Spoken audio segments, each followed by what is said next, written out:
for those that don't know, you're a big rap producer. You produce hit songs like Your Style, Look What You've Done. What's your favorite song that you've produced this far, so far? Hard to have a favorite, but I would say ones I get most the fan favorites. I like that my favorites are fan favorites. So I get a lot of respect for We Ball for Dom Kennedy and Kendrick Lamar. A lot of people love that record, Uh huh. love that beat. I get a lot of love for the Pass the Dutch beat I did on the Young Money compilation. Um, Look What You've Done, obviously.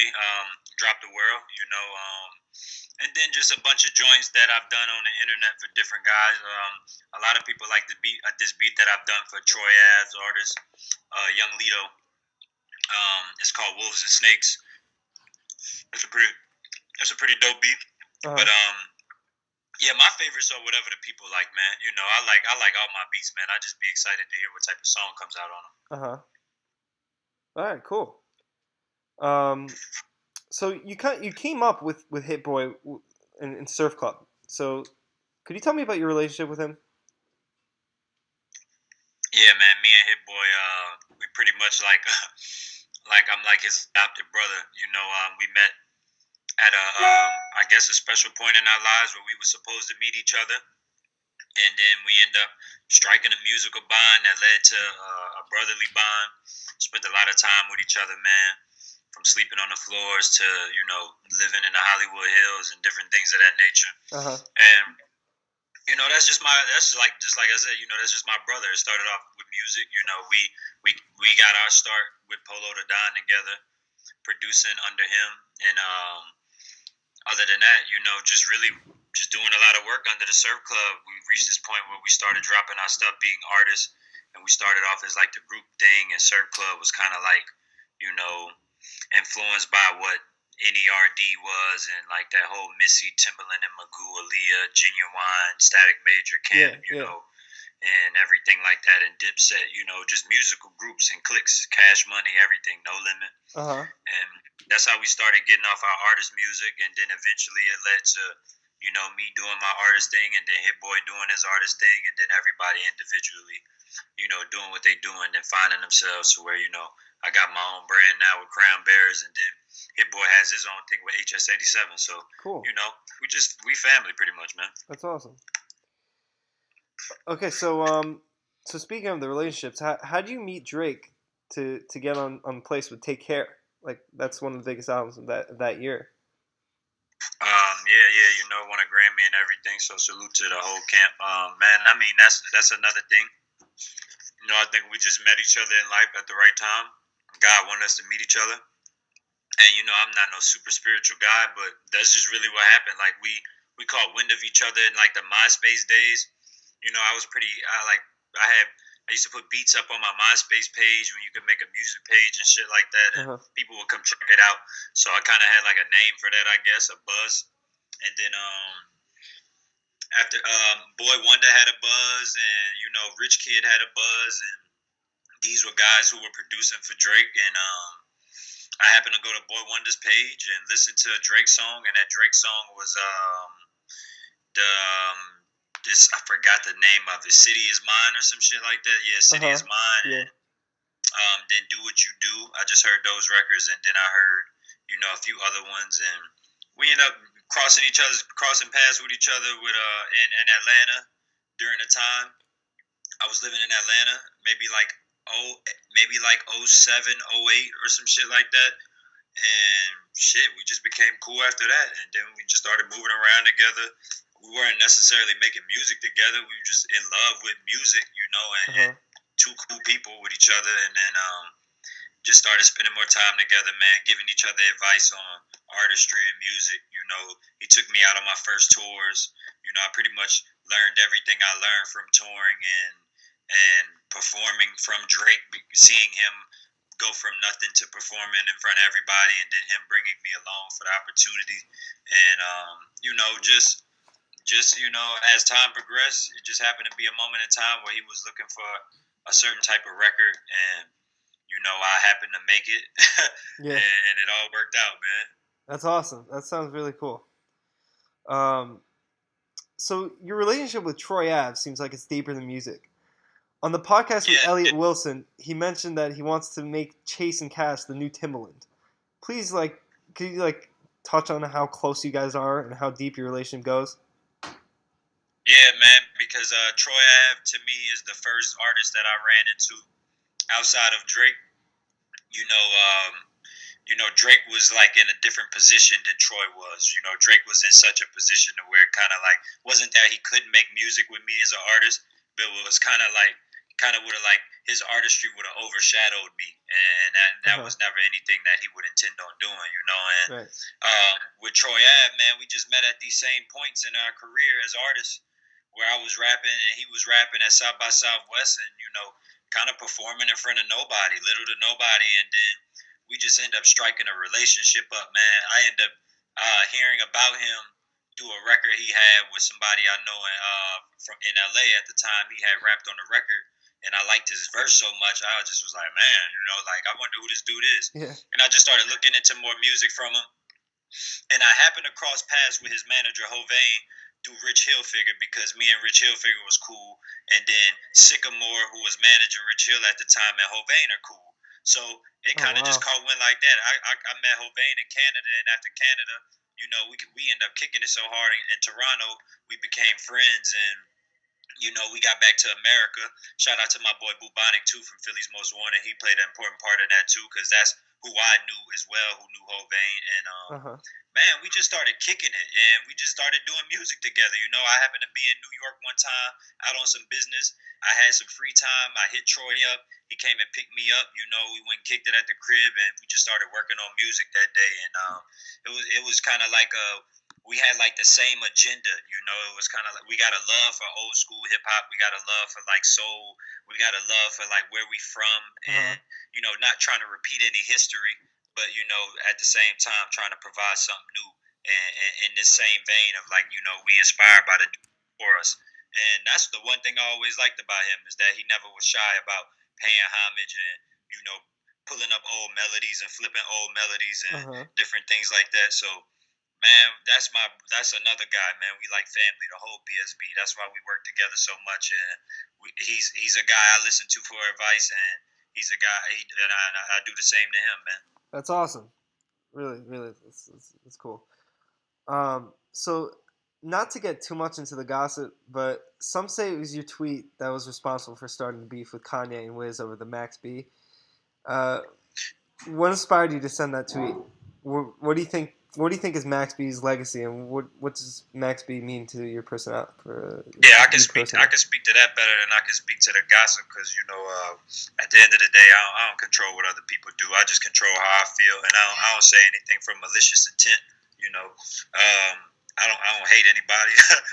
It's just knowing that in this generation now, I feel like Max B is like Boozy, but Boozy is free. I'm from New Orleans, so I've been hearing about Lil Boozy for so long. So to see in this internet generation where they caught on to the music so much later, and not that that's a problem. That's actually to me a beautiful thing that you can put out some music and then people can catch up to it late as fuck. People don't really know about Smack DVD. They know about Smack and URL battles now, but that Smack DVD era with stacked bundles.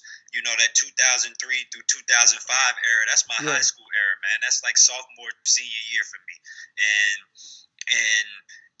that was a pivotal time of just me like learning about like other music outside of New Orleans, and I always had an affinity for East Coast rap, being a fan of Jay-Z and Biggie and AZ and different things like that.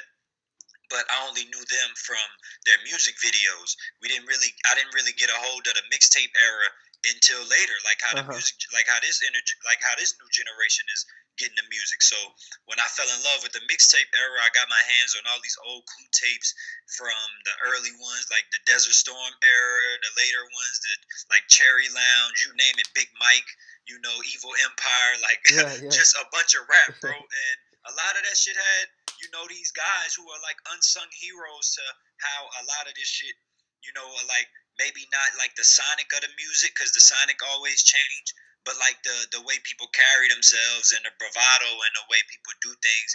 Hip hop is more than just the sound. Hip hop is more than just the record sales and the jewelry. You know, it's persona. It's what you bring to the game. Yeah, And for sure. guys like Max B, Stack Bundles, man, they brought some spirit and energy to the game that could never be replaced.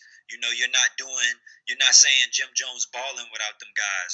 You know, and many other records, and you know, just Max B's ability to fearlessly make music and not really worry about a record sale if influenced so many people who are killing the charts. For Wiz Khalifa to see my tweet and for him to make the type of music he make and for him to feel some type of way and agree on it, I feel like there was a point in what I was saying. Not that it was any shade, because I don't throw no shade on anybody.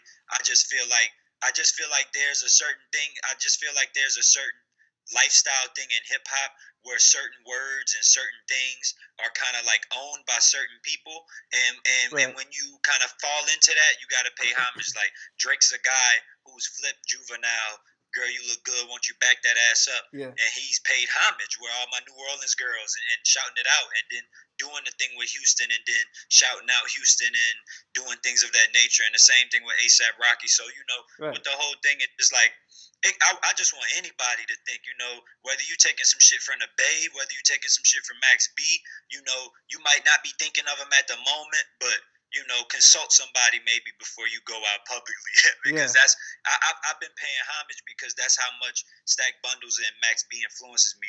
I listen to that shit daily. You can pull up interviews from 2012 where I caught flack for going on tour with Crooks and Castles who made wavy shirts, and I was just like, man, I fuck with that. Somebody else fucks with the wavy, and somebody else appreciate that Max B made something so powerful, and people are not trying to have any type of malicious intent, trying to like make it turn it into their own. Like people are putting this out because we understand Max B didn't have the platform like radio to get his music out to a broader space, you know, and that to me doesn't take away anyone's effect on music. When you make music, you're a musician. It's people who've created jazz that get sampled in hip hop all the time, and their name will never be as big as the artist that sampled them. But that's the beauty of music and being an artist, that you get the ability to pay homage and the things that influence you and the things that inspire you. And you should take the time to, you know, like, I feel like pay respect. This is just my opinion at the end of the day, though. For sure. Yeah. Cool. So, besides for being a producer, you're also a rapper. So, yes. What do you prefer? Like, what are the differences creatively? I prefer both. You know, honestly, and I tell people that all the time. It seems like I'm going to have to keep telling people that until I prove it to them. Yeah. But I prefer both, but because they go hand in hand. I mean, anyway, when I'm producing for other artists, I'm working with them in regards of like helping them write the song and helping them come up with the concept. And I only got into producing because I needed beats because I was a rapper. So with me, it goes hand in hand. The guy who influenced me to start making music, honestly, was Pharrell. So what I saw him doing was making beats and rapping, doing the hooks, and that's just the guys that's the like the mold I'm shaped in, you know, and that's the artist I want to kind of follow and pave my own lane, you know, not to follow in his footsteps, but to see how far he's going and is still going, and to do the same thing. I feel like Pharrell has placed himself as a guy where you don't care if he has a platinum record, you don't care if he has a hot record, you know he's good at making music, you know his taste level of music is something that you would enjoy, you know his fashion sense is something that you might enjoy, you know his ability to put you on to other things through his music, you know it might not be a hit record, but you might listen to some shit with Pharrell and he say something and he put you up on something that you never heard of before, you know, and that's the type of influencer I want to be, that's the type of artist I want to be, and that's the type of artist that I feel like I am, you know. I feel like I'm a guy that's diverse, and I can't shy away from being diverse because I put in the effort to be diverse. It's not like I didn't just pop up one day and was just like, okay, the beats are selling, let me do beats, because nobody was trying to do beats in New Orleans when I was coming up, you know. Niggas was like, we gonna get a Manny Fresh beat, we gonna get a Beats by the Pound beat, you know. Nobody or dudes was making their own. Dudes like Ice Mike and all these other legends in the game from down here, you know, people were making their own beats, man. And kind of like all the guys I grew up on, even Pimp C was making beats, you know, and the things I found out later, and it gave me the confidence to be like, maybe what I'm doing is not a 50-50 thing. Maybe it's just me, you know. I can, like, somebody can play piano and sing, I can make beats and rap. yeah, exactly. So that leads me to my next question. Do you feel like you have an advantage as a producer because like you understand the sounds, or do you feel like you have more of a disadvantage because No, I feel like I have an advantage. I feel like the reason that I feel like because I'm an artist, other artists can come to me and trust me with knowing that I'm not going to do too much. You know, right? I'd rather do a little than do a lot, because you can always, if you got a little bit, you can always add more to it. When you got too much, you know, it's hard to scale back things because you might fall in love with the feel of it and how it was. So I just always try to have the simple approach, but always have an idea that's shooting for the stars. You know, in the music, I keep the music humble, but in my idea, I keep the idea on some superstar shit, because you know the artistry is all about having fun at the end of the day, and then the music I make with Troy Ave always represents that. Some people may listen to the music and feel like it's cocky, but we just guys who really believe in the music we making and the sound we trying to bring to the game. Right. You know, not only the record your style, but if you listen to the record, do me no favors with Jadakiss and Fabulous, man, and hearing that marriage of three generations of hip hop. Yeah. like to me that's crazy. Like, I think of that because I'm a guy that grew up on Jadakiss. I grew up on Fabulous, Right. and Troy Ave is one of my best friends, and I have a friendship with Fabulous now. So to be able to put that marriage, I feel like I've listened to enough music from all three of them to where I know what beat to make, you know, and at the same time I know where they haven't been yet, because this is, you know, as the times change, you can use different sounds. So maybe Right. where a few years ago where Jadakiss and Fabulous may not have rapped on a beat that had like a weirdo synth because it wasn't in, now they'll rap on it, but it got an East Coast drum pocket, you know, and Right.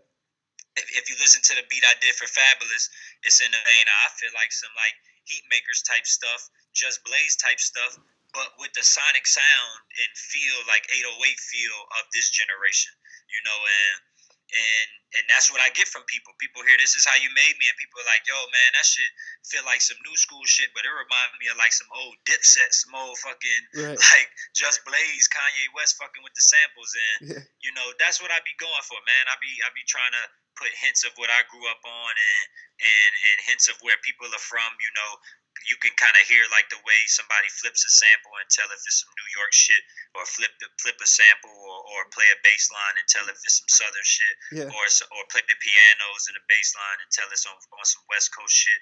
So you know, I just always try to put that in there, man. I'm a Battle Cat fan, so I'm looking now to show people my West Coast influence Yeah. in Yeah. 2016. All right. Cool. Yeah. So, for example, like with Kanye, at the beginning he had a hard time, like because people viewed him as a producer, and it was hard to transfer into becoming a rapper. So, do you feel like do you feel the same way, or not really? Yeah, I can relate, man, and that's why I always tell people it's never no shade on Kanye West, man. Kanye West paved the way for dudes who believe in themselves as artist producers to do their thing. You know, guys like J. Cole, fucking Mac Miller make his own beats. It's a bunch of us, man. I'm like, Yeah. you know, I just feel like I feel like when you're able to work with other artists and do your own thing, you know, people pick what they like from you, and Right. it's a gift and a curse. But at the end of the day, I believe that, you know, as long as you keep working, you know, people get more familiar with your sound and are able to pick it out and are able to tell, you know, where the sound originally comes from, and it all circles back. You know, I Right. think that's the one thing that helped Kanye West is like when he started working with a bunch of people, and then he started making his own shit. People was just like, oh, okay, this is the guy who did this beat, and this is the guy who did this, and you know, you also got to put it out there. You know, you can't be shy about, you know, doing music as an artist producer, and people maybe not giving you that much critical acclaim. You know, you got to use it as a platform, I feel like, to get your sound out. You know, sometimes my artistry is a testing range for beats Right. and what other artists would like, because you know other artists listen to my music, and when I drop songs, people be like, yo, that shit is dope, I think we should work together, and I've got a lot of relationships that way too. Yeah. Cool. All right. So you also have a heavy social media presence. Um, what do you think that what role do you think that had in your career? Like, Um, I don't think it's it's the most important thing. I think some people tend to forget how they come across me. You know, if you come across me 9 times out of 10, it was something musical, whether it be a Drake shout out or you see me in a picture or you just, you don't even come across my Twitter unless it's on some fucking music shit, because I'm talking music majority of the time, even when I'm equating life in the equation. I can't see your camera. Okay, there you go. Oh, my bad, bro. But yeah, Okay, yeah. So as you were saying.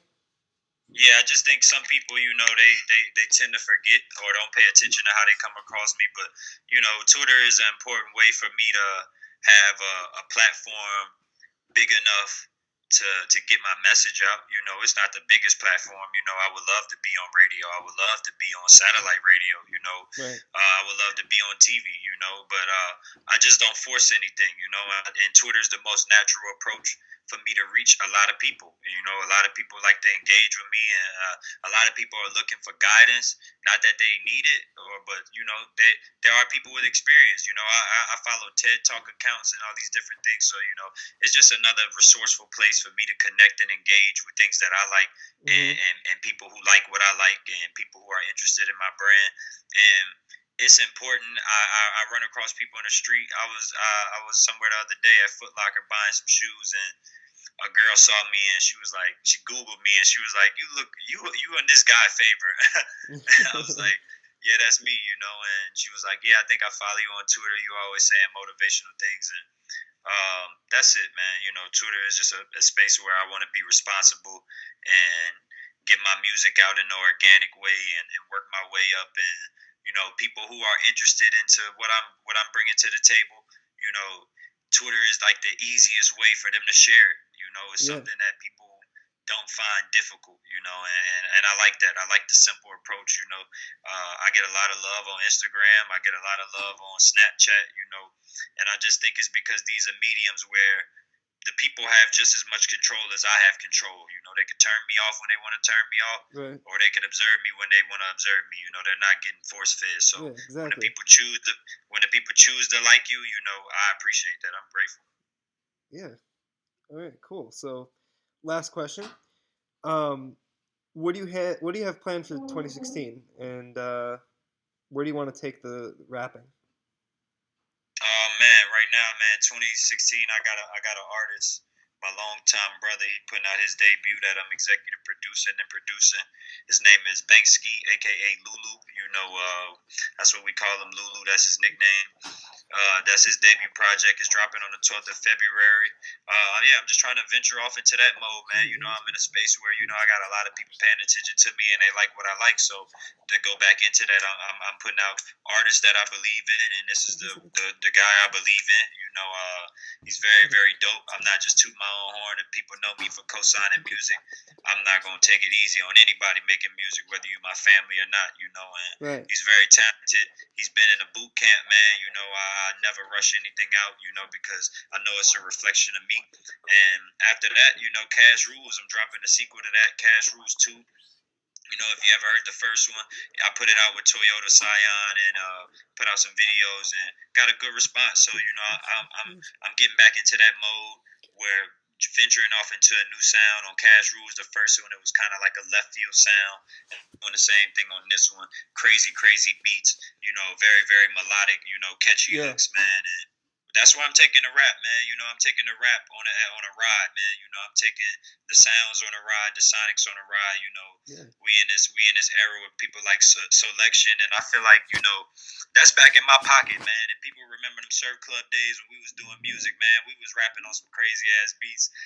We was doing all type of shit, and that's just what I'm getting back to, having fun with it.